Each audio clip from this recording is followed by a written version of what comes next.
Hello students. पिछले video में हम लोग क्या देखे थे? पिछले वीडियो में हम लोग एक बहुत इफेक्टिव पार्ट सीखे थे। क्या सीखे थे? कि कौन सा क्वाड्रेंट में कैसे हम लोग वैल्यू निकालेंगे, क्योंकि वैल्यू के लिए हमको साइन भी देखना पड़ता है। तो साइन कौन सा क्वाड्रेंट में क्या होता है वो हम लोग देखे थे पिछले वीडियो में। वो वाला जरूर रिवाइज करना क्योंकि वो बहुत इंपॉर्टेंट है। आज हम लोग देखेंगे एक नया टॉपिक। इसका नाम क्या है? इसका नाम है हम लोगों का ट्रिगोनोमेट्रिक आइडेंटिटीज। इसका नाम क्या है हम लोगों का? इसका नाम है ट्रिगोनोमेट्रिक आइडेंटिटीज। इसका नाम है हम लोगों का ट्रिगोनोमेट्रिक आइडेंटिटीज। देखो, ट्रिगोनोमेट्रिक आइडेंटिटीज। तो सर ट्रिगोनोमेट्री तो हम लोग को पता है कि ट्रिगोनोमेट्री कहाँ से आए, उसका सोर्स क्या है, वो तो आपने बोल दिए थे। तो हम लोगों को समझना पड़ेगा आइडेंटिटीज का मतलब क्या होता है। आइडेंटिटीज, आइडेंटिटीज ये जो वर्ड है ये कहां से आया? आइडेंटिकल से। आइडेंटिकल मतलब क्या होता है? दोनों सेम। यहाँ पे दोनों सेम क्या है? यहाँ पे दोनों right hand side and left hand side, left hand side and right hand side equal sign से अगर रहेगा तो हम लोग उसको क्या बोलेंगे? आइडेंटिटीज बोलेंगे। मतलब right hand side must be equal to left hand side, तब उसको हम लोग एक्सप्रेशन को क्या बोल सकते हैं? आइडेंटिटीज। अभी देखिए यहाँ पे, देखिए पहले जो आइडेंटिटीज है वो क्या है? ये देखो, पहले जो आइडेंटिटीज है वो क्या है हम लोगों का है sine square theta plus cos square theta equal to 1। मतलब यहाँ पे साइन स्क्वायर थीटा और कॉस स्क्वायर थीटा को अगर ऐड करोगे तो आपको क्या मिलेगा? 1। तो देखो यहाँ पे राइट हैंड साइड क्या है? 1 है। लेफ्ट हैंड साइड क्या है? Sine square theta plus cos square theta है। ये दोनों को मिला के हम लोग बोल सकते हैं, देखो ये किससे जुड़ गया? इक्वल टू से। मतलब ये दो साइड आइडेंटिकल है, left hand side as well as right hand side. इसलिए इसको हम लोग क्या बोल सकते हैं? इसलिए इसको हम लोग बोल सकते हैं क्या? इसको हम लोग बोल सकते हैं आइडेंटिटीज, ट्रिगोनोमेट्रिक आइडेंटिटीज। क्योंकि ट्रिगोनोमेट्रिक फंक्शन यूज हो रहा है, उसके साथ साथ ये आइडेंटिकल भी है। Left hand side must be equal to right hand side. समझ में आया? अभी देखिए नेक्स्ट क्या है। नेक्स्ट आइडेंटिटीज है हम लोगों का sec square theta minus tan square theta. तो sec theta and tan theta are related by a identities। कौन सा identities? sec square theta minus tan square theta। ये क्या होगा? ये होगा 1। अभी नेक्स्ट देखिए क्या है। नेक्स्ट आइडेंटिटीज है हम लोगों का cosec square theta minus cot square theta. वो क्या होता है? वो होता है हमेशा 1। तो cosec theta and cot theta related by a identities which is cosec square theta minus cot square theta equal to 1। तो हम लोगों को क्या याद रखना है? हम लोगों को यहाँ पे एक चीज देखना है। देखो, sine and cos are related by plus sine, ये थोड़ा याद रखना है। लेकिन बाकी जो चीज था कौन सा? एक है सेक थीटा टेन थीटा, ये रिलेटेड किससे है? रिलेटेड है माइनस साइन से। और ये cosec theta and cot theta related किससे है? रिलेटेड है माइनस साइन से। तो हमेशा इसमें थोड़ा गलती होता है। क्या गलती होता है सर? गलती ये होता है कि साइन का इसमें थोड़ा परेशानी आता है। लेकिन हमेशा याद रखना कि sine theta and cos theta related by plus, और बाकी जो सेक थीटा टेन थीटा है और कोसेक थीटा कॉट थीटा है they are always related by minus. तो साइन एक यहाँ पे वाइटल कंडीशन है। पहले जो साइन कॉस था उसके बीच में हमेशा प्लस आएगा और सेक टेन और कोसेक कॉट के बीच में हमेशा माइनस आएगा। ये थोड़ा याद रखना, ये थोड़ा एरर में हो जाता है। ठीक है, अभी देखिए नेक्स्ट क्या है। नेक्स्ट हम लोग को देखना चाहिए क्या है? Sine theta into cosec theta equal to 1। Similarly क्या है? Cos theta into sec theta equal to 1। और लास्ट वाला क्या है? लास्ट वाला है tan theta into cot theta equal to 1।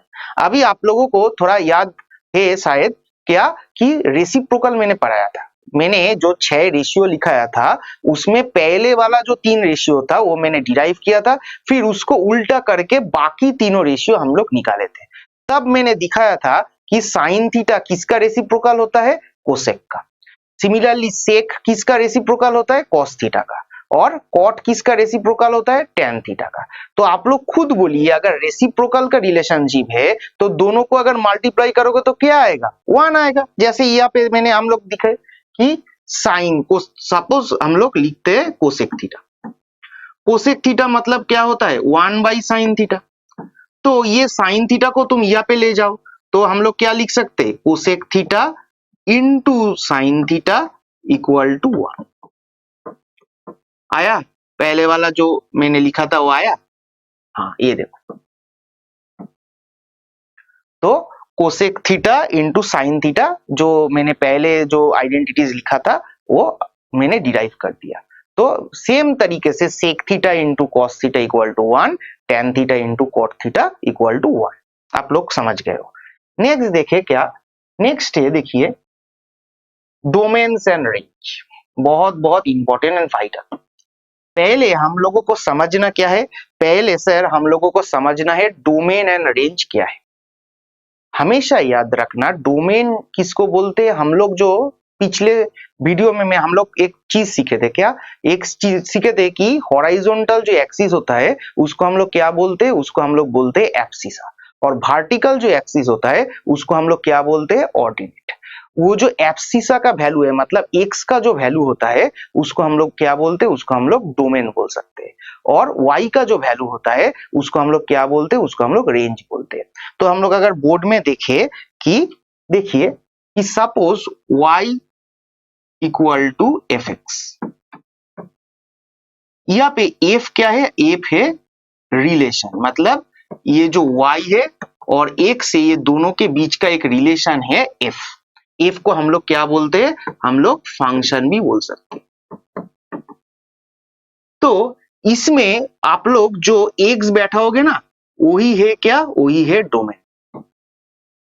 आप लोग x का जो वैल्यू बैठाओगे वही है इसमें डोमेन, और y का जो वैल्यू बैठाओगे वही है इसमें रेंज। मतलब x का जो वैल्यू होगा, x का जो वैल्यू होगा वो होगा हम लोगों का डोमेन, और y का जो वैल्यू होगा वो होगा हम लोगों का रेंज।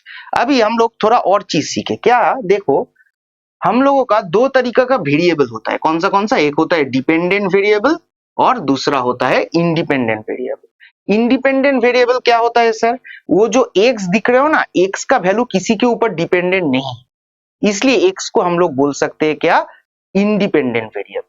तो डोमेन का जो वैल्यू होता है वो इंडिपेंडेंट होता है, और y का जो वैल्यू आप लोग देख रहे थे उसको क्या बोलते हैं, उसको रेंज बोलते हैं। रेंज का वैल्यू हमेशा क्या होता है, हमेशा डिपेंडेंट होता है। किसके ऊपर डिपेंडेंट होगा, हमेशा इंडिपेंडेंट वेरिएबल के ऊपर डिपेंडेंट होगा, मतलब इंडिपेंडेंट वेरिएबल का वैल्यू के ऊपर डिपेंडेंट वेरिएबल डिपेंड करेगा। तो रेंज क्या होता है, रेंज होता है y का वैल्यू, और डोमेन क्या होता है, डोमेन होता है x का वैल्यू। बिल्कुल से। अभी देखिए क्या है नेक्स्ट, अभी हम लोग यहाँ पे देखिए तो पहले हम लोग फंक्शन देखेंगे साइन एक्स। साइन एक्स का डोमेन क्या है, साइन एक्स का डोमेन है r। r मतलब क्या होता है सर, r मतलब होता है कि ऑल वैल्यूज, मतलब any kind of values can be used in domain. कोई भी आप लोग एंगल ले लो वो सब वैलिड होगा साइन में। लेकिन यहाँ पे एक चीज देखिए, जब हम लोग रेंज देखेंगे, रेंज क्या है, रेंज होता है -1 टू +1, मतलब रेंज हमेशा साइन का होगा क्या, -1 टू +1। कैसे आ रहा है सर, देखिए दिखाइए, देखिए कि यहाँ पे हम लोग सपोज साइन का एक ग्राफ ड्रॉ करिए। साइन का ग्राफ क्या होता है, साइन का ग्राफ ऐसे होता है, ये वैल्यू होता है 1 और ये वैल्यू होता है हम लोगों का -1। तो साइन को 0 ले लो, ये क्या है, ये है π/2 मतलब 90 डिग्री, ये क्या है, ये है पाई मतलब 180 डिग्री। ऐसे अगर चलता रहे ना तो कभी साइन का ग्राफ +1 मैक्सिमम जाएगा, कभी मिनिमम क्या जाएगा, मिनिमम जाएगा -1। देखो ये -1, मतलब आप लोग अगर कोई भी वैल्यू ले लो तो आप लोग कहाँ पे हमेशा रहोगे, +1 टू -1 के बीच में। और हम लोग वही पढ़े थे कि y का जो वैल्यू होता है वो y का वैल्यू को हम लोग क्या बोलते हैं, रेंज बोलते हैं। तो रेंज हमेशा कौन से डिजिट के बीच में रह रहा है, +1 टू -1 हमेशा, इसलिए साइन का रेंज हमेशा -1 टू +1 के बीच में ही होगा। अच्छा एक चीज देखिए यहाँ पे ये जो थर्ड ब्रैकेट है ना, थर्ड ब्रैकेट को हम लोग बोलते हैं ओपन इंटरवल, थर्ड ब्रैकेट को हम लोग बोलते हैं यहाँ पे क्लोज्ड इंटरवल। ठीक है, थर्ड ब्रैकेट को हम लोग बोलते हैं यहाँ पे क्लोज्ड इंटरवल। क्लोज्ड मतलब क्या होता है सर, क्लोज्ड मतलब होता है कि जो हमेशा इंक्लूड रहेगा उसमें, मतलब थर्ड ब्रैकेट जब रहेगा तो आप लोग समझ लेना वो जो दो वैल्यू रहेगा वो खुद इंक्लूड रहेगा, मतलब सब वैल्यू तो रहेगा ही उसका बीच का, फिर से वो दोनों वैल्यू भी उसमें इंक्लूड रहेगा। तो थर्ड ब्रैकेट जब रहेगा उसको हम लोग बोलते हैं क्लोज्ड इंटरवल, और अगर इसमें आपको फर्स्ट ब्रैकेट दिख जाए उसको हम लोग क्या बोलते हैं, उसको हम लोग बोलते हैं ओपन इंटरवल। उसको हम लोग क्या बोलेंगे, उसके हम लोग बोलेंगे ओपन इंटरवल। ओपन इंटरवल क्या होता है, ओपन इंटरवल में वो जो दो वैल्यू रहेगा वो इंक्लूडेड नहीं होगा, वो एक्सक्लूडेड होगा। बीच का जो पार्ट होगा वो हमेशा इंक्लूड होगा, लेकिन वो जो दो पार्ट तुमको देखेगा वो फर्स्ट ब्रैकेट के बीच में वो इंक्लूडेड नहीं होगा फर्स्ट ब्रैकेट के लिए।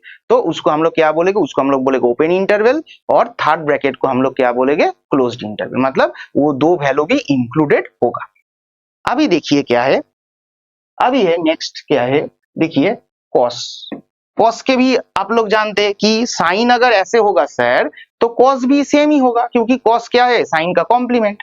तो आप लोग देखिए क्या है, कॉस के लिए है आर, और उसका रेंज क्या है, फिर से -1 टू +1। और अगर हम लोग थोड़ा देखें कि कॉस का कर्व कैसे होता है सर, आप लोग आप देखिए, दिखा दीजिए। तो देखिए कॉस का कर्व होता है, अगर हम लोग यहाँ पे देखिए, यहाँ पे हम लोग अगर थोड़ा देखें तो कॉस का कर्व होता है ऐसे। कैसे होता है, एक सेकंड।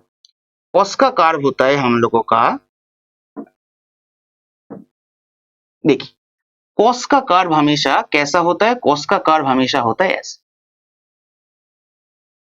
मतलब ये जो पार्ट है ये क्या है, ये 1 है, ठीक है। जब 0 होता है x का वैल्यू तब cos 0 क्या होता है, cos 0 हमेशा होता है क्या, सबको पता है, cos 0 होता है 1, बिल्कुल सही। तो नेक्स्ट क्या है, ये होता है -1, ये होता है हम लोगों का -1। ये कब होता है सर, ये होता है पाई में, मतलब cos पाई का वैल्यू हमेशा होता है क्या, -1, और this is called pi by 2। Pi by 2 का वैल्यू हमेशा क्या होता है, cos 90 का वैल्यू हम सबको पता है, cos 90 का वैल्यू होता है 0। तो cos 180 में हम लोगों को -1 मिलता है, cos 0 में हम लोगों को 1 मिलता है। तो देखिए आप लोग जहां पे भी देखिए, लेकिन 1 और -1 के बीच में ही रहेगा, आप लोग उसको क्रॉस नहीं कर सकते। इसलिए हम क्या बोल सकते हैं, cos का रेंज क्या है, cos का रेंज हमेशा -1 टू +1 है in the close interval. Close interval में वो दोनों वैल्यू इंक्लूड रहता है। नेक्स्ट देखिए क्या है, नेक्स्ट है tan x। tan x में एक चीज हमेशा यहाँ पे देखिए कि r - 2n+1 π/2, ये क्या है सर, देखिए 2n+1 π/2 क्या होता है, 2n मतलब इवन, क्योंकि दो मल्टीप्लाई है, दो किसी के साथ भी मल्टीप्लाई रहे तो वो इवन होता है। 2n+1 मतलब इवन के साथ अगर एक भी नंबर आप ऐड कर दो 1 तो वो किस में चला जाता है, वो ऑड हो जाता है। तो 2n+1 π/2 मतलब क्या होता है, π/2 का ऑड मल्टीपल। तो π/2 का अगर ऑड मल्टीपल आप लिखोगे, मैं एक एग्जांपल दूं, सपोज 10 π/2, तो इसमें मल्टीपल कितना है, 1 है, 1 इंटू π/2, तो 1 क्या है, 1 है ऑड। तो 10 π/2 का वैल्यू थोड़ा याद कीजिए, 10 π/2 का वैल्यू क्या होता है, अनडिफाइंड। यही मैं बोलना चाह रहा था कि कोई भी ऑड मल्टीपल π/2 को लिखोगे तो उसका 10 क्या होगा, उसका 10 अनडिफाइंड हो जाएगा। इसलिए यहाँ पे आप लोग अगर थोड़ा यहाँ पे देखिए कि ये मैंने r से माइनस कर दिया, r से ये वाला पार्ट क्या कर दिया हमने, माइनस कर दिया, क्योंकि ये जो रीजन है इसमें क्या होता है, 10 अनडिफाइंड हो जाता है, इसलिए पूरा रीजन रहेगा, लेकिन odd multiple of π/2 must be excluded. समझ में आया। अभी देखिए नेक्स्ट, नेक्स्ट देखिए, और रेंज जो होगा उसमें कोई दिक्कत वाली बात नहीं, वो पूरा इंक्लूड रहेगा, क्योंकि उसमें कोई अनडिफाइंड वाला पार्ट नहीं आता है। अभी नेक्स्ट देखिए क्या है, नेक्स्ट है कॉट। कॉट क्या है, कॉट है r - n पाई, ठीक है। तो सर ये इसमें क्या बात है, देखिए n पाई, n क्या है, एनी मल्टीपल, मतलब ऑड भी हो सकता है और इवन भी हो सकता है। अगर पाई का कोई भी ऑड और इवन मल्टीपल आप लिखोगे उसका कॉट करके देखो, मैं एक एग्जांपल दे रहा हूं, suppose cot pi. Cot pi क्या होता है, कॉट पाई हमेशा क्या होता है, कॉट पाई होता है अनडिफाइंड। यहाँ पर भी सेम केस है, क्या है कि कोई भी अगर पाई का ऑड और इवन मल्टीपल आप लोगे तो उसका वैल्यू कॉट का हो जाता है अनडिफाइंड। इसलिए यहाँ पे देखिए, यहाँ पे हम लोग क्या किए, आर लिखे लेकिन उससे क्या माइनस कर दिए, इन माइनस इन पाई, मतलब वो जो अनडिफाइंड वाला पार्ट है वो लोग हम लोग हटा दिए, तो आर माइनस एन पाई इसलिए लिखा हुआ है। अच्छा, एन बिलोंग्स टू जो जेड आप लोग देख रहे हो वो क्या है, वो इंटीजर, जेड मतलब इंटीजर। ओके, अभी देखिए क्या है, नेक्स्ट वाला है आर, आर मतलब है ऑल वैल्यू, ये तो आप लोगों को पता ही। नेक्स्ट क्या है सेक एक्स, सेक एक्स का वैल्यू क्या है, are minus 2n plus 1 pi by 2, same चीज जैसे हम लोग कहाँ पे किए थे, जैसे हम लोग किए थे क्या, किससे, हम लोग किए थे tan x से, हम लोग किससे किए थे, हम लोग किए थे tan x से, मतलब tan x में भी क्या होता, odd multiple of pi by 2 is undefined।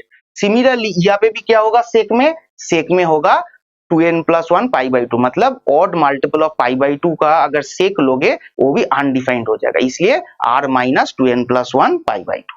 Next देखिए क्या है, नेक्स्ट है हम लोगों का minus infinity to minus 1 range है, union, this is called U for union. Union मतलब क्या होता है, ये यू होता है कि ये रीजियन भी और ये रीजियन, ठीक है। तो अभी देखिए, तो और नेक्स्ट क्या है, रीजियन 1 टू इंफिनिटी। तो आप लोग एक चीज यहाँ पे ख्याल देख सकते हैं कि एक जगह पे फर्स्ट ब्रैकेट है, दूसरे जगह पे थर्ड ब्रैकेट है। हम लोग फिर से बोल दिए कि थर्ड ब्रैकेट क्या होता है, थर्ड ब्रैकेट होता है क्लोज्ड इंटरवल, मतलब दिस मस्ट बी इंक्लूडेड। और फर्स्ट ब्रैकेट क्या होता है, फर्स्ट ब्रैकेट होता है open interval, first bracket open interval में क्या होता है, वो इंक्लूड नहीं रहता। तो यहाँ पे अगर आप लोग देखें कि एक रीजियन है माइनस इंफिनिटी टू माइनस 1, मतलब माइनस 1 इंक्लूड रहेगा, माइनस इंफिनिटी इंक्लूड नहीं रहेगा। सिमिलरली 1 इंक्लूड रहेगा और प्लस इंफिनिटी इंक्लूड नहीं रहेगा, यही बात है। तो ये कहां से आया, आप लोगों के मन में एक क्वेश्चन आएगा, ये कहां से आया। तो आप अगर कुछ भी वैल्यू लिखोगे कोसेक का और सेक का, तो आप हमेशा देखोगे उसका रीजियन हमेशा क्या होता है। हम लोग अगर यहाँ पे देखें, हम लोग यहाँ पे अगर देख ले कि अगर कोसेक और सेक का आप लोग ड्रॉ करोगे ना, तो इसका ग्राफ होता है ऐसे, मतलब ये वाला पार्ट होगा 1 और ये वाला ऐसे, ये वाला पार्ट होगा -1, मतलब आप हमेशा 1 टू इंफिनिटी ये रीजियन के बीच में लाई कर सकते हो, और -1 टू माइनस इंफिनिटी ये रीजियन के बीच में आप लोग लाई कर सकते हो, लेकिन ये बीच का पार्ट में आप कभी भी घुस नहीं सकते। इसलिए आप लोगों को याद रखना पड़ेगा कि आप लोगों को यहाँ पे याद यही रखना पड़ेगा कि माइनस इंफिनिटी टू -1 एक है और 1 टू इंफिनिटी दूसरे है। नेक्स्ट देखिए क्या है, नेक्स्ट है हम लोगों का क्या है, नेक्स्ट है हम लोगों का कोसेक एक्स। कोसेक एक्स में सेम चीज कॉट एक्स के तरह क्या है, इन पाई को हम लोग एक्सक्लूड कर देंगे। क्यों एक्सक्लूड कर देंगे, उस रीजियन में वो अनडिफाइंड है। सिमिलरली उसका भी होगा माइनस इंफिनिटी -1 और 1 टू इंफिनिटी, जैसे सेक का हुआ ऐसे कोसेक के भी होगा। तो ये हम लोग थोड़ा समझ गए। अभी नेक्स्ट में हम लोग देखेंगे, ये जो सारा चीज हम लोग पढ़ चुके उसका एक कॉन्सेप्ट मैप मैंने एक जगह कर दिए। तो आज तक हम लोग जो सीखे थे वो थोड़ा जिस्ट में हम लोग एक जगह पे कर दिए। देखिए, तो देखिए क्या है, कॉन्सेप्ट मैप में फर्स्ट हम लोग पढ़ चुके थे right angle 90 degree, 1 degree equal to 60 minute, 1 minute equal to 60 second, जो हम लोग पढ़ चुके वो एक जगह पे हम लोग कर दिए। पाई रेडियन क्या होता है, पाई रेडियन 180 डिग्री होता है। हम लोग करे थे कि डिग्री और रेडियन के बीच में जो रिलेशनशिप होता है वो क्या होता है, pi radian equal to 180 degree. Next देखिए क्या है, नेक्स्ट है हम लोगों का, देखिए ये जो फॉर्मूला है s equal to r theta, वो पार्ट हम लोग यहाँ पे लिख दिया है। वो तो बहुत अच्छे से हम लोग किए हैं, तो आपको याद रहेगा कि हम लोग ये बहुत अच्छे से किए थे। रेडियन जब करे थे तब हम लोग ये वाला किए थे, और थीटा किस में था रहेगा, रेडियन में रहेगा। अभी देखिए नेक्स्ट क्या है, नेक्स्ट है हम लोगों का ट्रिगोनोमेट्रिक फंक्शन। ये हम लोग अभी किया, ये पूरा टेबल हम लोग कर चुके, कैसे कैसे ये एक्सक्लूडेड क्यों है ये हम लोग कर चुके, ये रेंज क्यों है हम लोग ये कर चुके, ये वाला भी कर चुके हैं। ठीक है, ये वाला हम लोग बहुत अच्छे से किए हैं, तो ये वाला हम लोग बहुत अच्छे से किए हैं। तो ये थोड़ा जिस्ट में हम लोग एक जगह पे कर दिया। नेक्स्ट देखिए क्या है, नेक्स्ट है हम लोगों का ट्रिगोनोमेट्री। ये जो साइन है, पता है आप लोगों को कि साइन क्या है, मतलब कौन सा क्वाड्रेंट में पॉजिटिव होता है ऑल साइन tan cos। ये हम लोग कर चुके थे कि फर्स्ट क्वाड्रेंट में ऑल पॉजिटिव, सेकेंड क्वाड्रेंट में sine and cosec positive, third quadrant में tan and cot positive and fourth quadrant में cos एंड sec पॉजिटिव। वही हम लोग यहाँ पे देख रहे थे। ये वाला देखिए, ये वाला, ठीक है। अभी नेक्स्ट क्या है, अभी नेक्स्ट है हम लोगों का ये जो टेबल था, पता है एक टेबल था ना हम लोगों का याद करो, एक बड़ा सा टेबल। लेकिन मैंने क्या बोला था कि ये टेबल याद रखने की जरूरत नहीं है। क्यों जरूरत नहीं है? हम लोग एक ट्रिक सीखे थे कि ऑड मल्टीपल इवन मल्टीपल देखेंगे और जल्दी से वैल्यू बहुत अच्छे से कर सकते हैं। तो ये वाला याद रखने की जरूरत नहीं है। मेरा मानना है कि आप लोग वो जो टेक्निक है वो यूज करोगे और कोई भी वैल्यू हम लोग निकल सकते हैं। तो ये वाला हम लोग भी एक चीज में कर दिया है। तो अभी हम लोग को ये जो वीडियो है ये यहाँ पर भी सीमित रखना पड़ेगा, ठीक है। तो आज हम लोग बहुत चीज सीखे हैं, इसको हम लोग रिवीजन आप लोग जरूर करना घर में, ठीक है। तो नेक्स्ट डे हम लोग इसके ऊपर थोड़ा प्रॉब्लम देखेंगे और इस वीडियो को फिर से कंटिन्यू करेंगे नेक्स्ट डे, ठीक है। तो शायद मुझको लगता है कि वीडियो आपको बहुत अच्छा लग रहा है, ठीक है। तो नेक्स्ट वीडियो में हम लोग इससे आगे बढ़ेंगे। Okay, thank you. Hello students, हम लोगों का वीडियो आप लोगों को कैसे लग रहा है जरूर कमेंट सेक्शन में कमेंट करके बताइएगा। और हमारा जो ड्रीम्स एजुकेशन सेंटर का फेसबुक पेज है और जो यूट्यूब चैनल है, दोनों में ही आप लोग विजिट करिए और आज ही आप लोग सब्सक्राइब कीजिए। इसका लिंक हम लोगों का डिस्क्रिप्शन बॉक्स के नीचे में दिया हुआ है। अगर हम लोगों के साथ आप लोग 11-12 का board preparation course as well as अगर जॉइंट और नीट का जो एंट्रेंस प्रिपरेशन कोर्स है उसमें जुड़ना चाहते हैं तो आज ही विजिट करिए हम लोगों का जो वेबसाइट है dreamsonlineclass.in। एज वेल एज अगर आप लोग ऐप में भी हम लोगों के साथ जुड़ना चाहते हो तो हम लोगों का ऐप भी अवेलेबल है Google Play Store as well as Apple App Store में। आज ही आप लोग डाउनलोड कीजिए और हम लोगों के साथ कोर्स में एनरोल कीजिए और जुड़िए। तो आप लोगों के साथ फिर से मुलाकात हो रहा है नेक्स्ट वीडियो में। तब तक के लिए धन्यवाद।